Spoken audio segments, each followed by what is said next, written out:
Haryana police किसानों द्वारा शांतिपूर्वक प्रदर्शन करते हुए भारी मशीनें जैसे जेसीबी, पोकलेन, हाइड्रा इत्यादि का इस्तेमाल न करने की घोषणा का स्वागत करती है।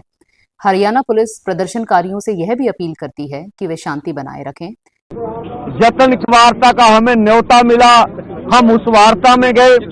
हमने हाथ बांध के केंद्र सरकार को ये निवेदन किया कि आप हमारे साथ बैठकर हमारे मसलों का हल कीजिए। अब सभी मांगों के ऊपर एक एक मांग के ऊपर चर्चा हो चुकी है। अब तो निर्णय लेने का समय है। अगर केंद्र सरकार का हेड ऑफ स्टेट आगे आए और वो कहे कि हम एमएसपी गारंटी कानून बनाने के लिए तैयार हैं, ठीक है, आगे इससे आगे बढ़ा जा सकता है और स्थिति को शांत किया जा सकता है। जो हमें नजर आ रहा है, यहाँ एक एक माँ का एक एक बेटा है। हम अपनी ओर से बिल्कुल पीसफुली रहेंगे, पर जो हमने देखा कि केंद्र अर्धसैनिक फोर्सों के द्वारा किसान और मजदूर की आज खून की होली खेलेगा। हम कहते हैं आपका दायित्व बनता है। हमने भी प्रधानमंत्री बनाने के लिए वोट डाली होगी, दी होगी। ये देश सभी का है, प्रधानमंत्री सभी के हैं। उनको आगे आके परिस्थितियों को संभालना चाहिए और हमारी मांगे मान लेनी चाहिए। 1.5-2 लाख करोड़ रुपया ज्यादा बड़ी रकम नहीं है। इसके ऊपर 60% किसान निर्भर कर रहे हैं। खेत मजदूर जोड़ लें तो देश की 80% आबादी बनती है। तो हमारी पूरा प्रयास है कि पीसफुली रहेंगे, अथवा अगर केंद्र को ऐसा लगता है अभी मांग मानने में कोई उसे दुचित्ती आ रही है, तो हम कहते हैं प्रधानमंत्री जी, संविधान की रक्षा करना आपका दायित्व है। आप संविधान की रक्षा कीजिए।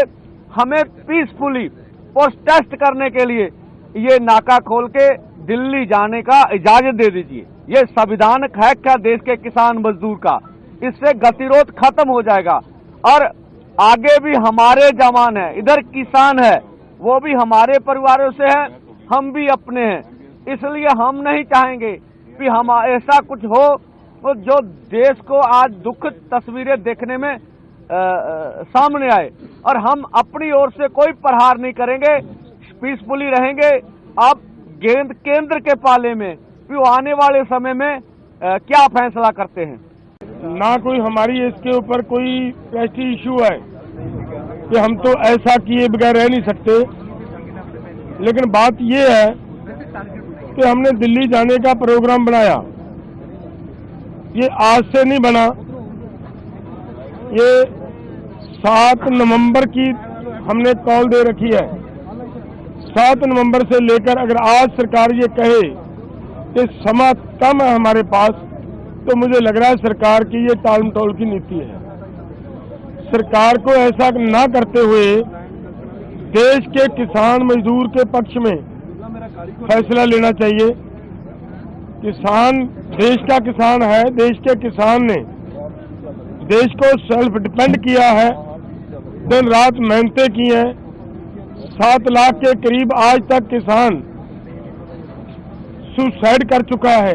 लेकिन ऐसे हालात में भी अगर सरकार किसान से बात करने की बजाय ऐसा प्रबंध करे कि किसानों को रोकने के लिए इतने बड़े बैरिकेड्स लगाएं, तो ये उचित बात नहीं होती।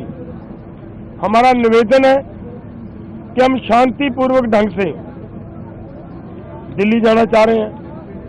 सरकार कृपया हमें खुद ब खुद अपने वो बैरिकेड्स हटाते हुए दिल्ली जाने की अनुमति दे, वहाँ दिल्ली बैठने की व्यवस्था बना दे। हमें कोई दिक्कत नहीं है, लेकिन अगर फिर भी नहीं ये सरकार करना चाह रही, तो फिर हमारी मांगे हैं वो मान ले। हमारे देश के प्रधानमंत्री जी हैं, हमारी सरकार जो वहाँ दिल्ली में बैठकर बड़े बड़े फैसले लेती है हमारे आम देश, पूरे देश के लोगों के लिए, वो आज अपने किसानों के लिए एक बयान नहीं दे सकते कि भाई किसानों का हम ये मामला उनके फसलों की खरीदी का गारंटी का कानून बनाने के लिए तैयार हैं, बनाते हैं, तो किसान भी शांत रहे। हम शांत हैं, किसानों को शांत कहने की किसी की जरूरत नहीं है। किसान पहले से ही पूरी तरह शांत हैं। सिर्फ उनकी एक हाथ आगे बढ़ेगा तो किसान अपने आप 2 हाथ आगे बढ़ाता है।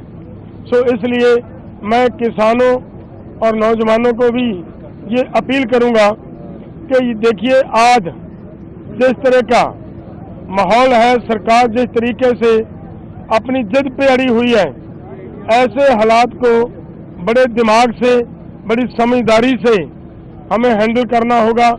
कहीं ऐसा ना हो कि हम आपा खो बैठे। हरियाणा पुलिस किसानों द्वारा शांतिपूर्वक प्रदर्शन करते हुए भारी मशीनें जैसे जेसीबी, पोकलेन, हाइड्रा इत्यादि का इस्तेमाल न करने की घोषणा का स्वागत करती है। हरियाणा पुलिस प्रदर्शनकारियों से यह भी अपील करती है कि वे शांति बनाए रखें, कानून व्यवस्था अपने हाथ में ना लें और धारा 144 का उल्लंघन ना करें। माननीय हरियाणा और पंजाब उच्च न्यायालय के आदेश अनुसार राष्ट्रीय राजमार्गों पर ट्रैक्टर और ट्रॉलियों को यातायात के साधन के रूप में प्रयोग करना मोटर वाहन अधिनियम का उल्लंघन है।